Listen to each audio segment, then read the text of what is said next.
my car, ready to do this podcast because you're important to me.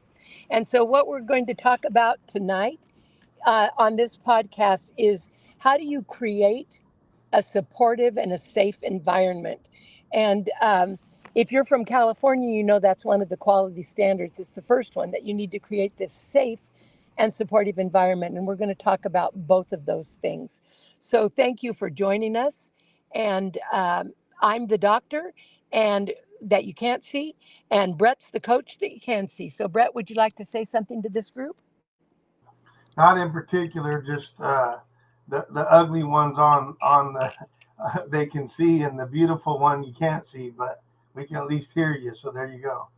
All right, so cool. So if I can figure out how to get myself on, I will, but if not, we'll just go from here. Yeah. So uh, there's lots to talk about when it comes to safe environments. And so, Robert, do you have a question that you'd like to share with us that we can get started with? Yes, I do. And just for the record, you are able to. I can see you on the YouTube live, so you are visible. Oh, yay. Okay, And awesome. the first question is, what are the key components of a safe learning environment? Well, I'm going to start with that, Brett. I think just because I just got through talking about that with a group of people. So, a safe environment is one where everybody knows what's expected of them because there's security and safety in knowing what the boundaries are. This is how we're going to work together. You set agreements. It's not about rule making, but it's about setting agreements so that you understand what's expected of you and what you can expect of other people in the same environment. And so when we do that, that understanding and creating those very clear expectations is very, very helpful because what it does is it sets things up to be clear for everybody. Everybody's on the same page. I also think that we have to look at safety as physical safety. Have we created an environment where people are physically safe, where they can be sure that they're not experiencing a threat, and if a threat such as an earthquake or flooding or something else happens, they know exactly what to do. That helps you to feel safe. I think it's also about emotional safety. I feel like it's okay if I express how I'm feeling. I think it's okay if I'm safe here to be my authentic self, even if sometimes that's full of self doubt. And then finally, I think it's about this social safety that I know that here I don't have to worry about being bullied. I don't have to worry about being put down. I am accepted and I am enough. So to me, when we're looking at those components of that safe environment, it's really about helping kids find their place in the space, but also to be allowed to be who they are authentically and to feel comfortable in a physical way, a social way, and an emotional way. So I'll kick that to you, Brett. Yeah, that would be what I would say is physical, emotional, either psychological or mental, however you want to say that. I think those are the big three. And then for the physical, it's been interesting over the last several weeks how ultimately there is, me being a PE guy and a coach, and I mean, I did other things as well, but that was my primary. I think it's very interesting that the physical keeps coming up over and over because I think you probably take that for granted if that's the environment that you're in on a regular basis. And so we have a thing that one of our systems that we created for the child champion is the Nifty Nine, and part of that physical is managing the environment. And so I don't know what that noise is in the background, but something's Dima. I don't know if that's you or Robert, but it's there's some weirdness going on in the background there. Okay. We're getting a lot of feedback. And it must have been that I had the window cracked open. Yeah, I'm So, sure that was. so thanks for sharing that, letting me know. Yeah. So anyway, getting back to the Nifty Nine and the physical, um, that we call one of the parts of the Nifty Nine is managing the environment. And what I used to say is as you walk up to when you're going to work, you're scanning the area, right? You're looking for dogs, you're looking for people that look shady, you're looking for anything like that that could be of a physical threat, whether it's actually environmental or people or animals or whatever. Well, you're doing that same thing, whether it was like in after school programming, whether it's in the opening, whether it's in any of the rotations, whether you're in your classroom, do you lock it? Do you, right? All of that kind of stuff. And then the second part of that is having an attention getter. That what I used to say is, hey, God forbid that a shooter would have come on campus, but I used to always say, not on my watch. So I would have an attention getter, which a lot of people think that that's a control thing, but it's actually it's a safety thing. Yep. You need to have their attention just like this, and to be able to. We don't like directing and telling, but in that emergency situation, it would be a direct and tell situation, just like CPR. Hey, you in the red shirt, go call 911. Hey, you count the beats, or whatever's going on. So we say never direct and tell, which is true, but in an emergency situation, you would. The second one for the emotional, we're big on setting agreements and norms from the very beginning, so that we have these clear expectations and what's going on. And I think that helps with the emotional, that everybody has these parameters and outline these borders, just like you would in a sports setting, right? You have the out of bounds, so to speak, so everybody knows that they have to play within this, so to speak, within those lines. And then I think under the the psychological or the mental, what we call it rolling rays. Hey, this is how we roll, right? Like, we encourage openness and inclusivity and acceptance and all that. This is just how we roll. And so if you come into this house, so to speak, and you're doing something outside of that that's not safe for learning, then you're going to stick out like a sore thumb, because that's not how we roll here, so to speak. And so I'll end with that, but there is still a little bit of feedback or noise or whatever that I'm hearing. Okay. I don't think it's me, but I It's don't gonna. I don't know. I think it is, and I'll tell you why. Because when you talk, it's not there.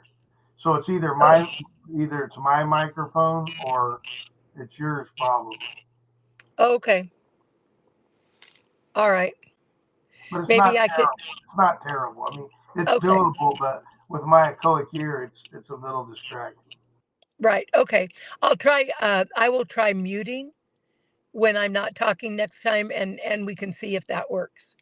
So Yeah, thank that's you. what I do. I know it's tough Absolutely. when you're just on your phone. You're not even Right. when you're on your phone and in your car.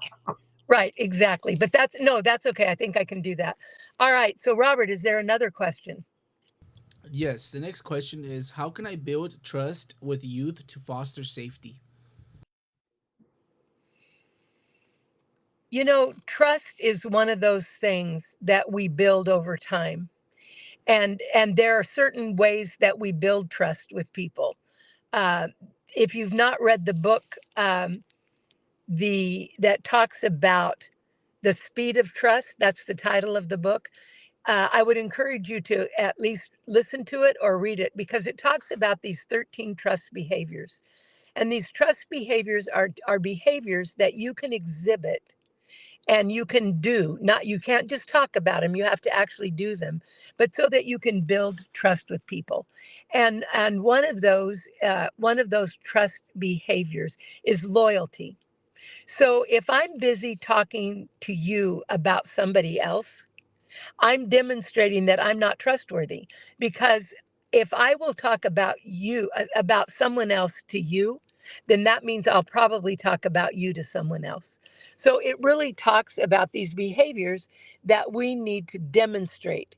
And there's a great quote, and it says, "You cannot talk your way out of something you behaved your way into." So I think it's important that we all work through that. And we all do things from time to time that are not trustworthy. but it's okay if we can work through that and try and get better. It doesn't, and getting better is one of the trust behaviors. And it doesn't mean you'll be perfect, but it means that you're working at it. And so I think that you develop trust with kids in particular by what you do more than what you say, because what they pay attention to is your actions. And there's a saying that says, your actions speak louder than words. And I think kids really pick up on that.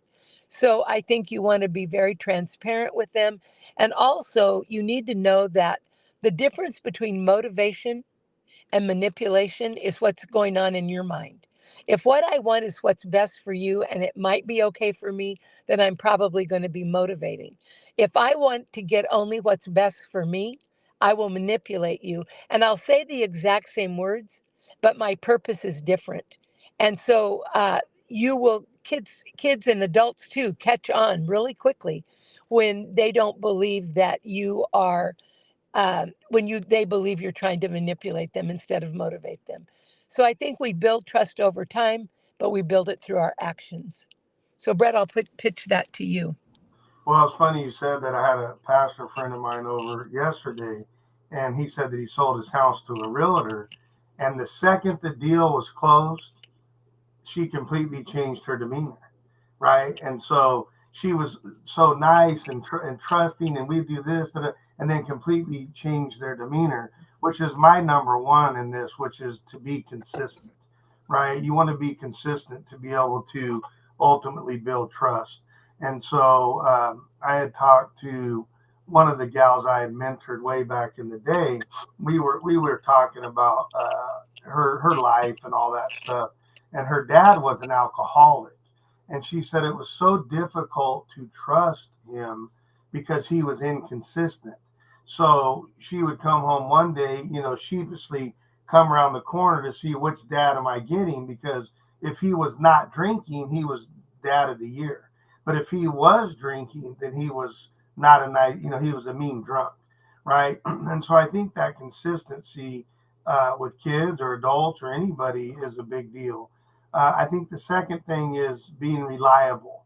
Let your yes be yes and your no be no, right? Because a lot of time what happens is, and I experienced this in my life, where people say yes and then something better comes up later and then it becomes a no. Which, I mean, that's life. Sometimes yeses will become nos, then communicate about them. But not every time, right? Just because something better had come up, and so I have no trust with this person, zero. I don't trust him in any way, shape, or form, because kind of like running the parallel with an alcoholic father, you don't know what you're going to get when you walk around the corner, right? And I think that the other thing is, like if I'm trying to establish, trust with kids or anybody, that you ultimately have to be authentic to yourself. So my style, most people would know, is I'm a little rough around the edges. I'm a little gruff, right? But I have a big heart for people, and especially with kids, I want to be able to help them. So I think that my style stays though. I'm not like all peaches and cream one day. Oh, hi, you're the best, and we love you, and then more of stern or grumpy or whatever on another level. I am who I am, and as long as you stick with that style, even if it may not be the best style for that particular kid or that group of kids or whatever, it's still your style, and it's easier for 10, 20, 30, 50, or 150 kids like I had in PE to adjust to my style versus me trying to, play all these different roles and hats. The other thing that I wanted to comment on that you had talked about, so we talked about building relationships through a few weeks ago, and that was time, care, and belief. And care is getting it done for, you would kind of mention this, care is getting it done for kids, which builds trust, but without enabling them. If they can do it themselves, you don't want to do that. And then the final thing is, you had talked about, that brought to my mind, it's better to be a walking sermon than a talking sermon, right? Because kids are looking at what you do more than what you say.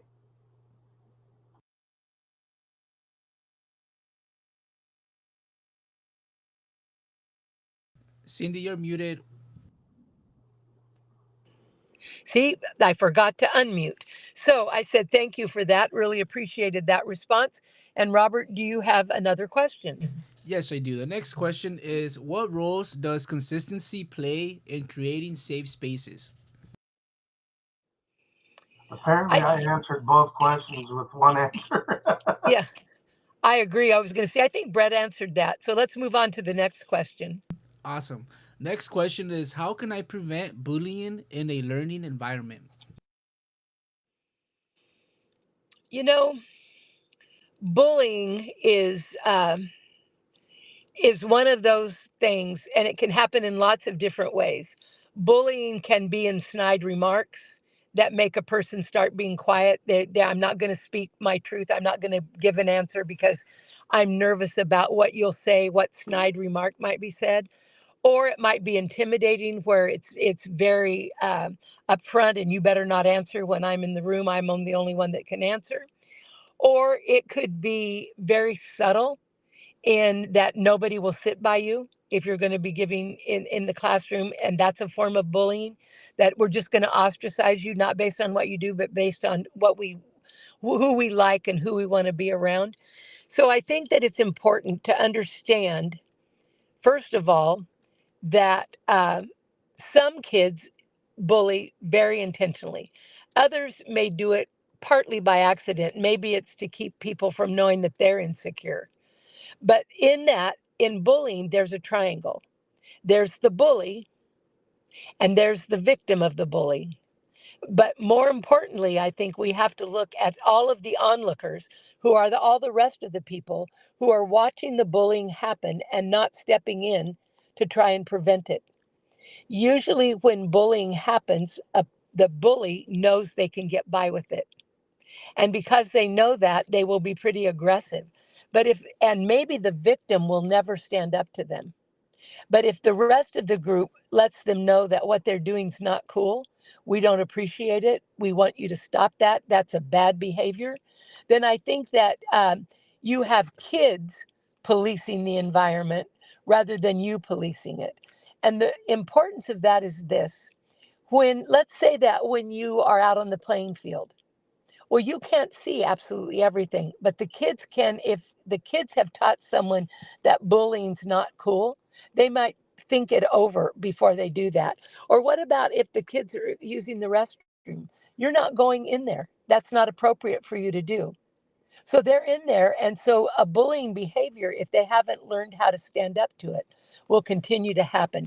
So I think we have to identify what bullying is, which part people are playing, how do you get the onlookers to stand up, and then how do you empower the victim to speak their truth directly to the bully. And maybe you'll do that in iMessages, maybe you'll do it in some other way, but so that you empower that child to say, enough is enough. So that's how I think about bullying in a classroom. Brett, how Yeah, about you?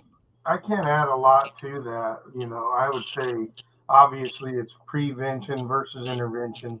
So that's a big deal, right? Which is implied in what you just said, or what I call creating a culture of excellence, right? And that's not an excellent culture if you're bullying in any way, shape, or form.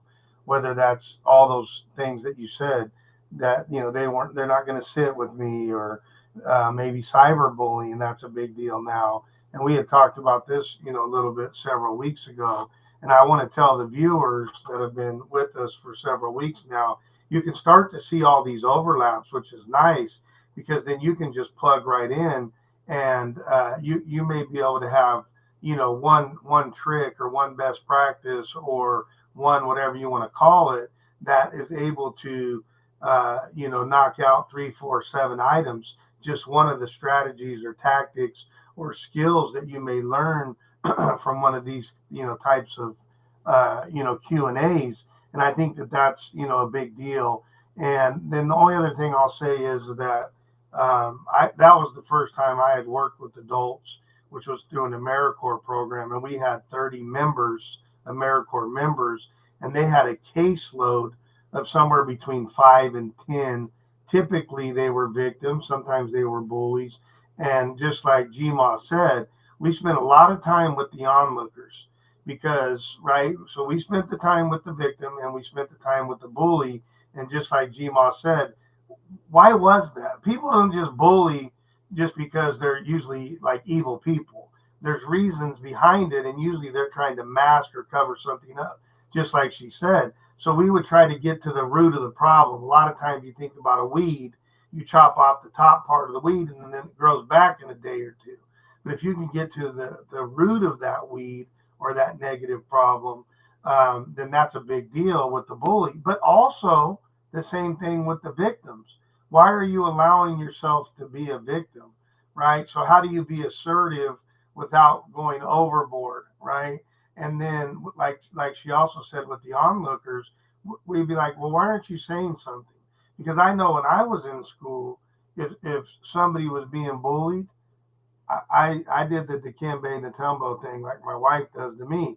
That's not going to happen. And I was a very little guy, but I didn't care. I didn't, these big bullies, I'd be like, you're not going to bully this person because, you can beat them up or you can intimidate them mentally or, again, going back to mental, emotional, psychological, physical, all of those things. I'm like, you're not going to do that, not on my watch.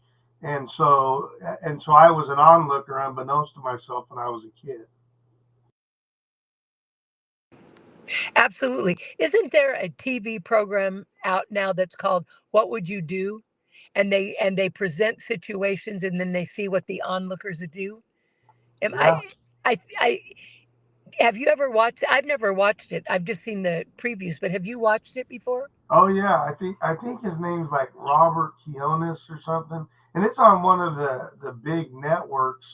And they set up a situation where somebody, like one that I saw was the guy couldn't read.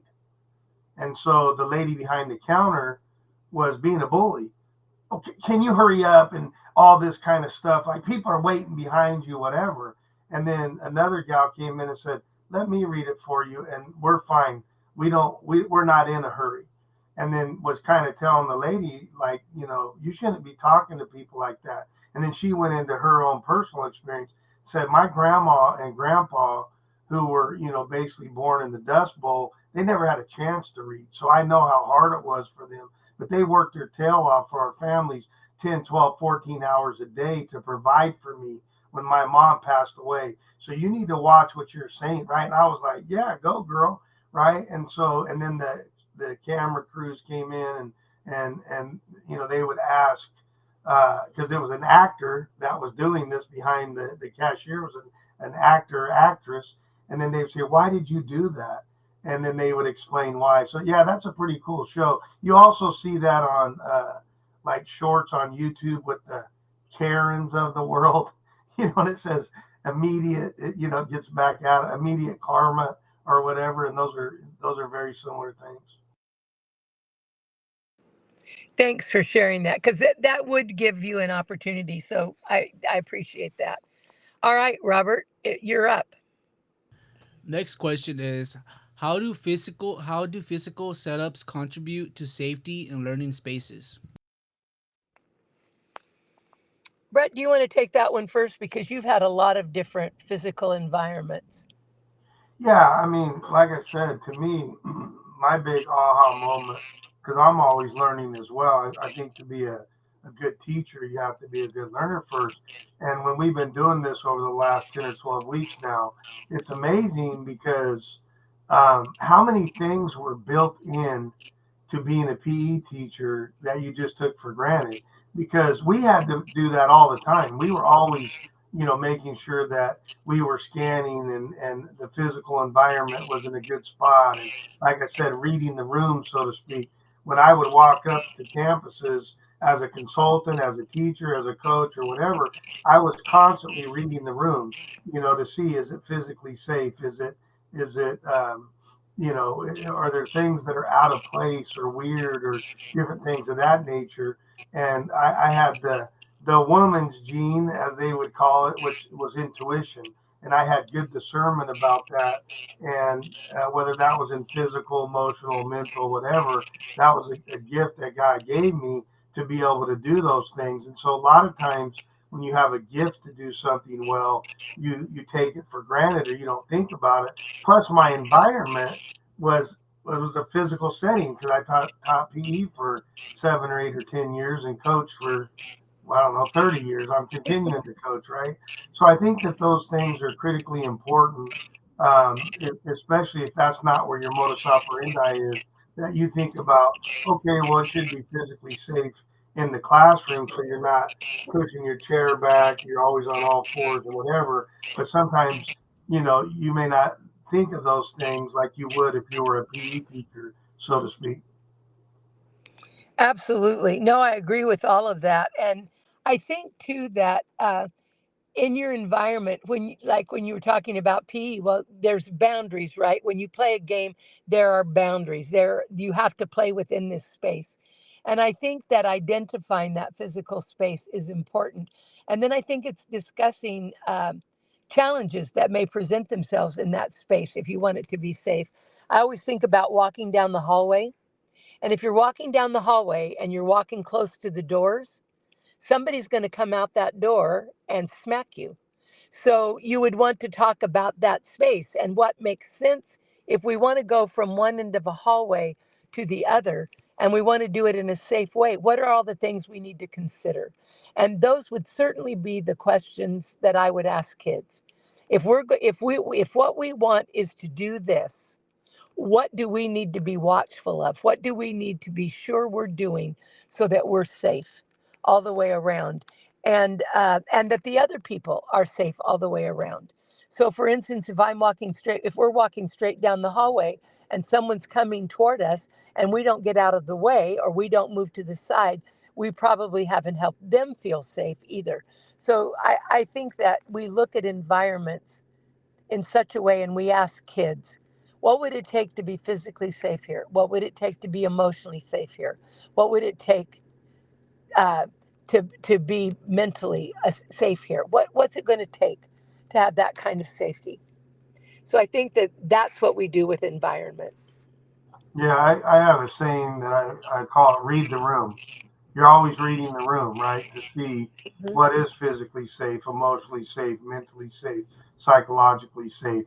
But in this case, the question was physical. But what is that? Is there glass? Is there holes out on the grounds?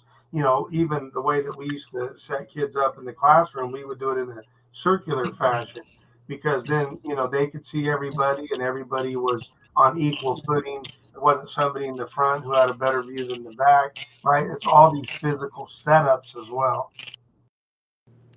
I agree. Thank you so much for that. And Robert, you're up. Next question is, how can I establish clear rules and expectations for safety? Do it a lot of different ways. But if you want the kids to own it, you have to establish the guidelines with the kids. What does it mean? And you're not looking for the blah blah. What you're looking for is what behaviors. If we're behaving in a safe way, what behaviors will you see everybody exhibiting? So for instance, if we're looking at physical safety and we're in a classroom, one of the things we would see is that everybody would hang their backpack up so that people don't trip on it. Another thing we would see is that when kids get out of their seats and go get ready to line up, that they push the chairs in. So we would be looking for specific behaviors. If they're socially safe, they're going to say encouraging words like nice, that's a great way that you handled that problem. This was really good when you did blah blah blah. We're going to hear certain things. And the same behaviors that you would expect to see in a classroom are not the same behaviors that you expect to see in a different environment. Brett mentioned earlier about the environment, managing the environment. Out on the playground, safety looks different than it looks walking in the hallway, which looks different than in the classroom, which looks different than the multi-purpose room, which looks different than blah, blah, blah. So we need to work with kids on setting environmental agreements and having kids tell us, what would this look like if we were behaving in a safe way? What will it look like? And also, what will it sound like? Now, if you're going to set that up with kids, you have to play one of my favorite games, which is I play Queen of the World. If you're a guy, you're going to play King of the World. And what we do is, as I say, if it were perfect, if safety were perfect, what would be the things I would see happening? What would be the words I'd hear being spoken? And then I've got that in my mind. And then I'm going to ask the kids the same question. And I'm going to take what they say because they have a good idea of what that looks like.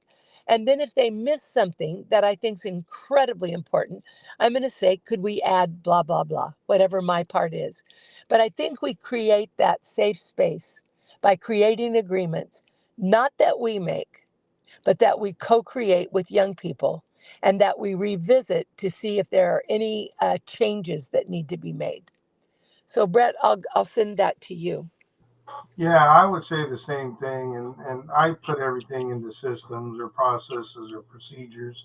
That's just how my brain works, and that's what I would start with is playing king and queen of the world. And so that's exactly what she said. So if I said this is what I think, okay, then I'm going to list everything out that I could possibly think of, 7 items, 5 items, 10 items to make sure that that happens. Then the next thing I'm going to do is I'm going to state the objective for the kids.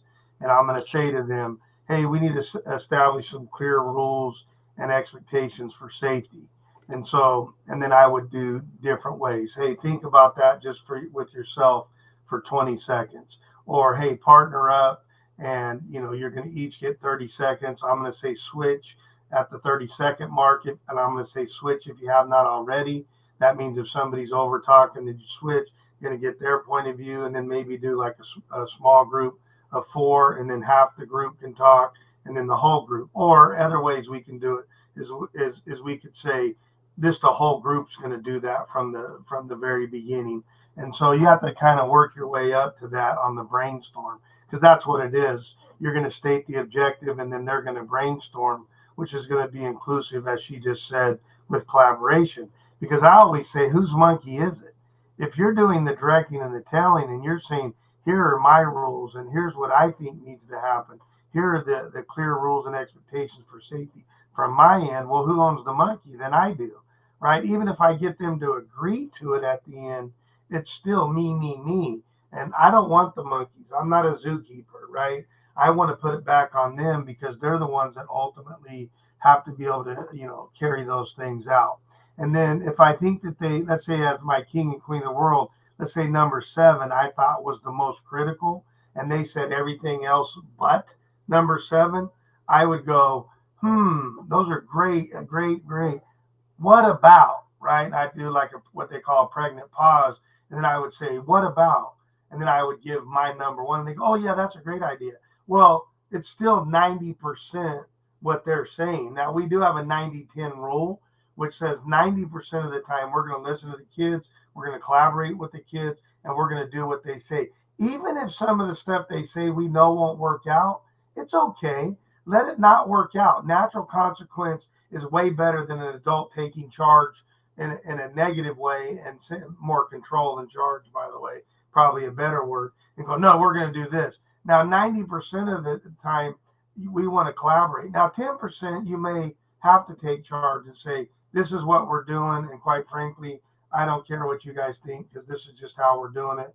And you play boss. But if it's more than 10% of the time, then I would do the Dikembe Natumbo again and say, that's probably not a great thing, so to speak.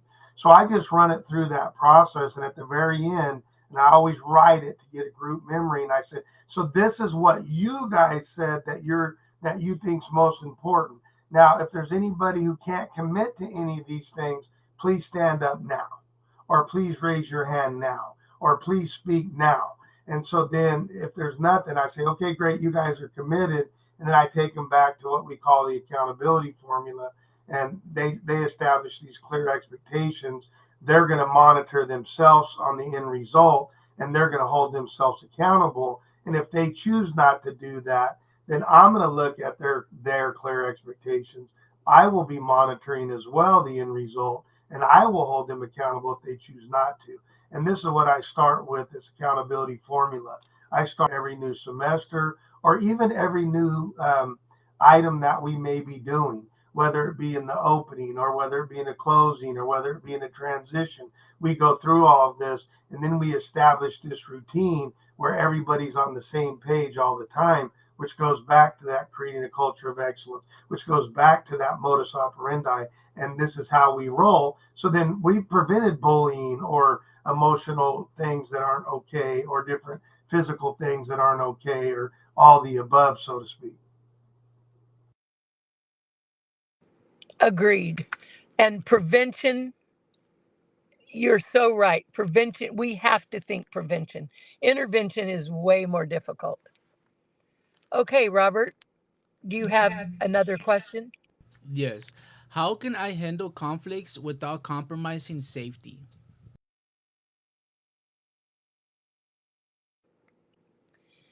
I think one of the things that we want to do with conflict, there are multiple kinds of conflict. There are the simple conflicts like which one of us is going to go first, or which one of us gets to call that out. Those are simple conflicts. And I think if you're working with kids, you want to teach them simple conflict resolution strategies so that they don't involve you in those because you don't need to be involved in it. They need to learn to resolve those.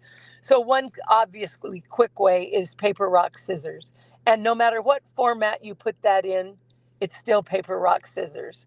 You have three options of things to do and each one wins over another one. And so that's easy to decide. Another thing that you can do is called odds and evens, and it takes a dice.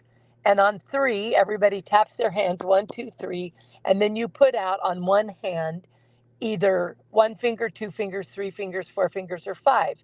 And then you roll the dice. If it's an odd number that comes up and you have the odd number of fingers up and the other person does not, you win. And if you both have odd numbers, then you're going to have to both go again.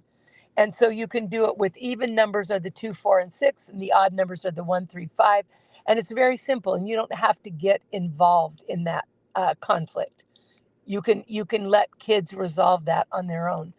Then there's the conflict where you have feelings that are ruffled. And I think that it's really important that we help kids learn to express themselves about what's going on inside of them, what they're feeling, what they noticed, what they're feeling, how they made meaning of it, how they made sense of it, and then what they're concluding and how they're going to act on that. So it happens very quickly, but what we're trying to do is help them understand that you can handle a conflict by understanding how you're reacting. You are reacting and you want to move to responding.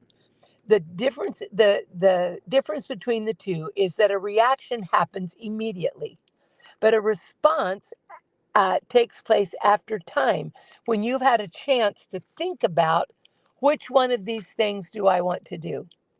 So I don't know about most of you, but maybe you've filed your tax return. And if you're going to get money back, you can think of 100 ways to spend that money. And as long as you haven't spent it, you have options. But the second you spend it one way, you no longer have options. That's the same thing true of behavior. If you annoy me, I could hit you. But if I hit you, I'm going to have repercussions. And once I've hit you, my choices are over. Or I could say, well, I could hit you. I could call you a name. I could take the item and move forward. I could do lots of things. And so having that space for choice is important in handling conflict. How can I give myself space between my reaction and what I really would like to do? So I think that that is what helps to avoid compromising safety is pushing time between the experience that you have, the reaction that you might want to do, and the response that you finally do. So I'll click that to you, Brett. Yeah, so we used to talk to our kids, how do you be assertive without being aggressive? But remember, part of that is in the eye of the beholder, right? So I'm very passionate about a lot of stuff. And so a lot of people could go, oh my goodness, this guy's being aggressive. No, I'm not being aggressive. I'm just passionate about it, right? I remember I had parents that would tell me, you're being negative to those kids. And I go, I am? I go, what am I saying? They're saying, well, go get the ball and play defense, hands up, all these things. I said, am I being negative or am I just loud? And they would go, oh, yeah, I guess you're just loud. I go, yeah, I'm very rarely going to be negative. I'll say negative things if need be. But again, hopefully that's only going to be 10% of the time. So, how do you be assertive versus aggressive, right? And so, if you're being assertive, that's a good thing. If you're being aggressive, that may not be a good thing. And usually it's not going to be unless it's, in a tough situation. Somebody's coming after your family or something weird like that. The other thing is, though, I always tell the kids, always listen to the message, not the delivery. Because in the heat of the moment, people get riled up. And then what they're going to do is say some things out of emotion, right? Which we talk about is going to be more reactive than out of intellect, which is going to be responsive. But I said, because I used to say, look, it's on both of you to be able to handle this conflict and avoid or the compromising of the safety. Because if it goes overboard, then people are starting to swing at each other and all kinds of weird stuff, which is a physical thing, or they say negative things and it's mental or psychological. Either one of those things. I said, but if you're the receiver of this and you're like, I don't like the way they're delivering it, try to cut through that and just say, what are they really trying to say? What's the message, so to speak? The other thing we used to do is we would call it the rule of four. So if I said whatever I needed to say that could bring on potential conflict, then the other person they get to say what they're going to say. And let's say we're not able to come to a consensus there, right?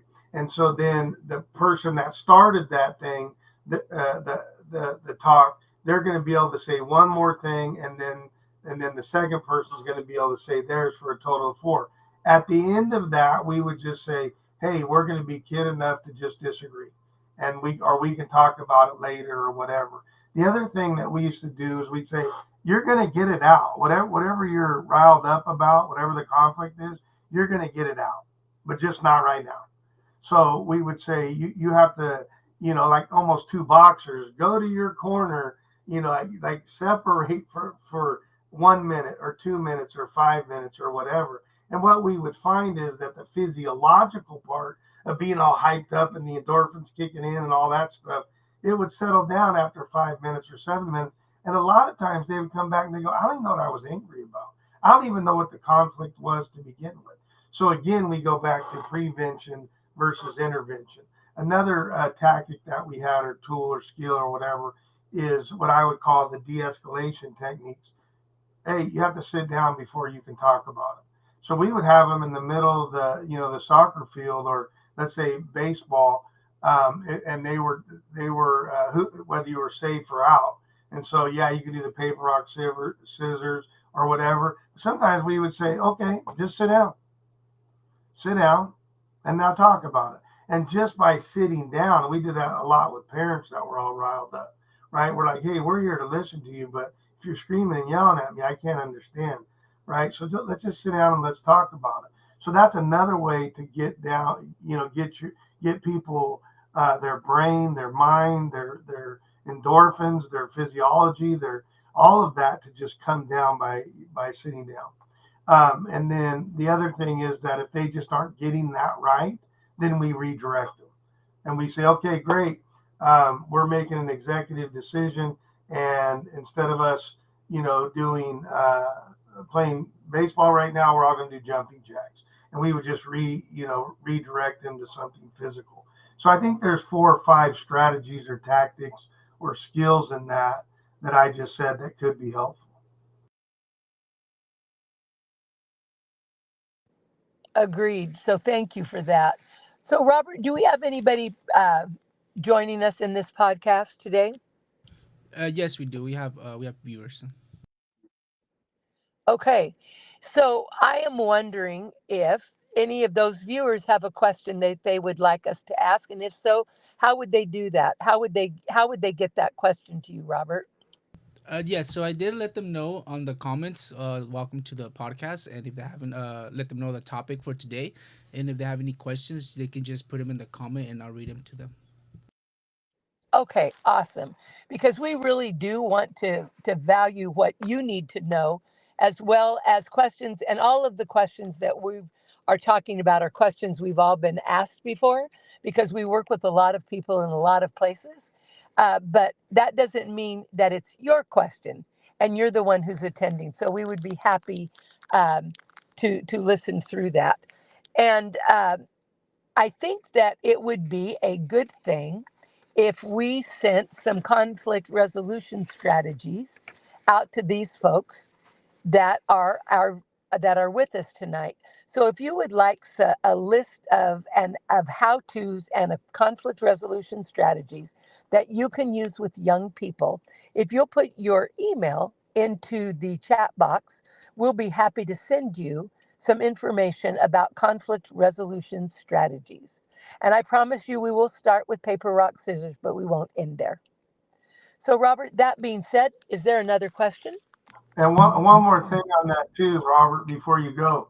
And I like to hear the handles, right? Like everybody has handles. I listen to a financial channel and it's, Tesla TD or frying pan 647 or whatever. So I love to hear the handles as well. So if there's anybody that wants to ask a question and that way we can shout out their handle, that'd be great. Awesome. Okay, Robert, is there another question? Yes, the next question is: how do cultural competencies contribute to safety? So, you know, Brett mentioned something earlier on, and he said something about safety being in the eye of the beholder, right? What seems safe to some people does not seem safe to others.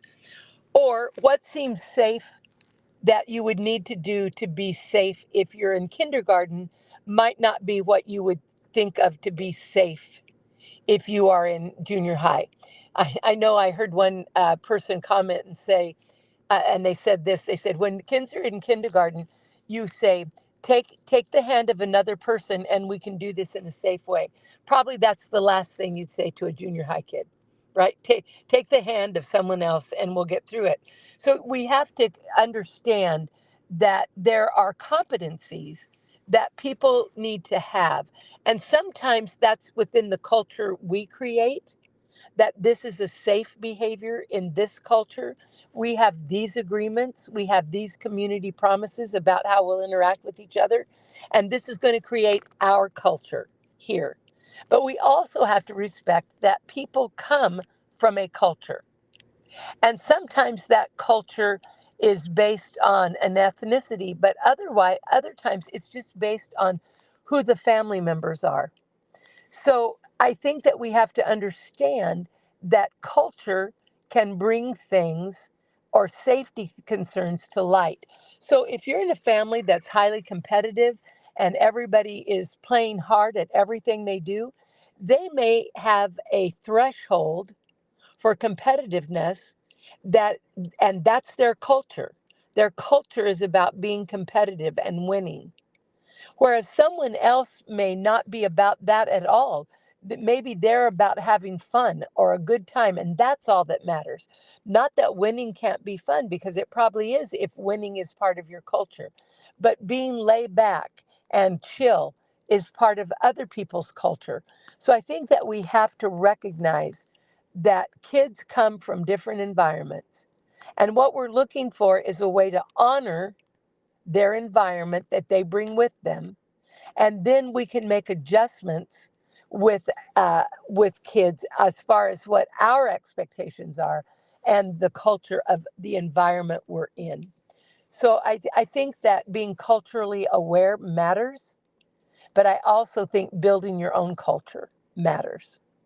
So with that, Brett, I'll pitch it to you. Yeah, creating a culture of excellence, right? Look, I think that we're all a collection of. So we're a collection of genetics and DNA. We're a collection of our environment, as Gma just said, and we're also a collection of our experiences and our circumstances. And so I don't know anything about the Mothers Against Drunk Drivers lady, whoever started that, but maybe she was culturally one of the most chilled and laid back people of all time, Mother Teresa like.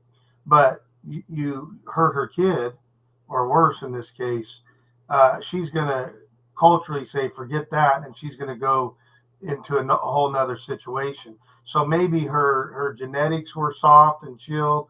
Maybe her environment was chilled. Maybe her experiences were chilled. But then she has this circumstance to where this bad thing happened to their kid.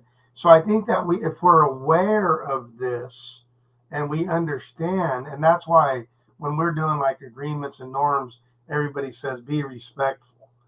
And I'm like, man, I have a tough time with that because you wouldn't think that my household was very respectful during Monopoly because we were all so competitive. Sometimes the board would fly and money would go everywhere and whatever because we were just competitive. We were a competitive family. We come from the middle of the tribe of 300, if you've ever seen that movie, right? And so looking back on it, yeah, we could have done some things, and there was 80 boys and like one girl on our side, right? So we were born and bred to be competitive and warriors and all that. Now looking back on that, maybe that wasn't the best thing at the time, but you didn't know because you were in it, so to speak. Or like Gma said, if it was an ethnicity thing, right? I remember, and I told this several weeks ago. I was dealing with a kid in middle school that was acting up, and so I was talking with her, and she wasn't looking at me, and I was like, dude, you look at me when I'm talking, like show some respect here. And later on, another teacher came up and said, hey, in that culture, that's actually a sign of disrespect. And so I had to go back and apologize to the little girl. I didn't know that that was a cultural thing. So I think that we need to be very aware of what's going on and understand that there's pockets, right? And it's kind of like the Olympic flag. But what we want to be able to do is take those five rings and pull them together as one flag, which is what GMA said, the doctor said, that we want to create our own culture, right? But that's not easy to do because everybody's bringing in their own siloed circle of the Olympic flag, so to speak, and it's hard to be able to pull those things together. But what'll happen is that in any team, whether it's a sports, you name it, eventually you'll have that cathartic moment where everything does come together as one. And that's when, like sports teams, for example, really start to go to a whole nother level. We just had March Madness on, and well, it's actually still on. And, those guys went to a whole nother level to be able to get from, I don't know, 200, 300 teams to narrow it down to 64, to narrow it down to the two, so to speak. So I just think that we have to be aware and have an understanding of the different cultures that are out there, whether they're not just ethnicity. That's not what it's about. Just different understandings of the mentalities, the physicalness, right? I mean, we've all been in the classroom. I had eighth graders that looked like they were Greek gods, right? That were 6'2", 170 pounds, no fat on them. And we had kids in there that were 4'11" and weighed 70 pounds dripping wet. That's a difference potentially on the physical side of things. So be aware of it and try to make your own culture within each of those classrooms, so to speak. Absolutely. Yep. That's important because you have to be authentically you as well. So Robert, I think we have time for one more question. Yes, the last question is going to be, what methods help detect and address early signs of abuse? I didn't hear that, Robert. Can you say that again? Yes, the question is, what methods help detect and address the early signs of abuse? I think when it comes to abuse or neglect or any of those things that happen to children that should be reported to the Child Protective Services. And I think that we need to understand what that is, and I think we need to have some training. In most school districts, you are required to take that training so that you can recognize signs of abuse and neglect. Now, one of the things that I think is important for you to understand is this: if you if you believe that there is a sign of abuse or neglect, you are obligated to report it. Nobody should talk you out of it. You're obligated to report that if you see that during your job. And some of the early signs might be withdrawal, or some of the early signs might be something physical, a bruise, a bump, something that the child can't explain. You might notice a complete change in how the child is behaving. It's like a 180 overnight. There are you may see, and they're totally hungry, and at lunchtime they're devouring food.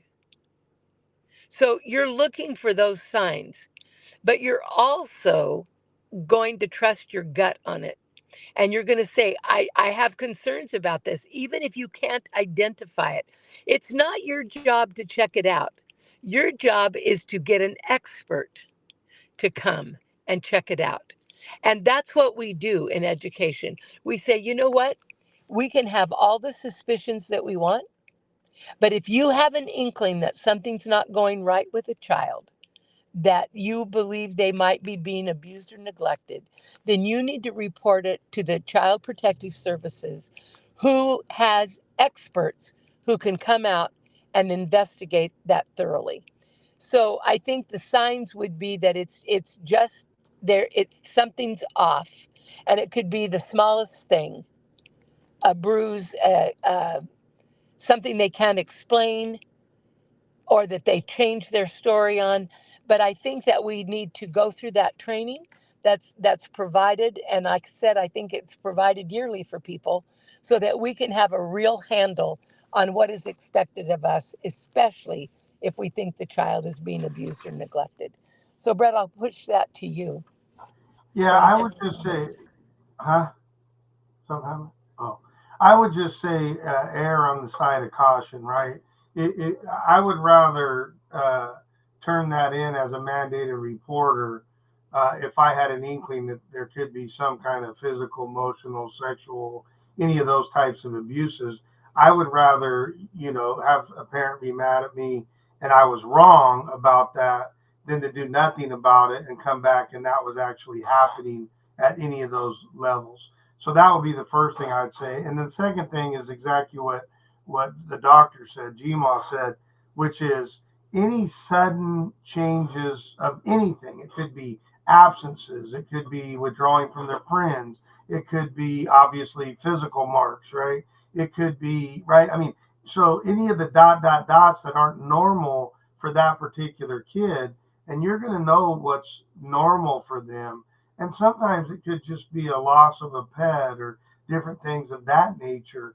So, as you're looking into it and inquiring a little bit about that, you may find out, oh, well, that makes sense. Then they lost their goldfish or their dog or something. And that would make sense that they're feeling bad because everybody has different emotional levels of how they're going to respond or react to these types of things. But I would always say, hey, I would much rather tick a parent off and turn that in than to not do that. But I'm not going to go overboard that if somebody's goldfish died, that that becomes a major big deal. I'm gonna go turn in their parents, right? For sure. And I think, when we've talked before about the importance of building a relationship, if you have a relationship with a child, you will be able to tell when things change for them. And they may perhaps tell you as well, in which case you would know what to do. So I just want to say thank you to everybody who joined us this evening. We really appreciate it. Take good care of yourselves. And for some of you, you get the whole week off next week because it's spring break. So if that's you, enjoy. And we hope to see you. We hope you take off all of the time except next Tuesday between 6 and 7. So thank you so much for joining us.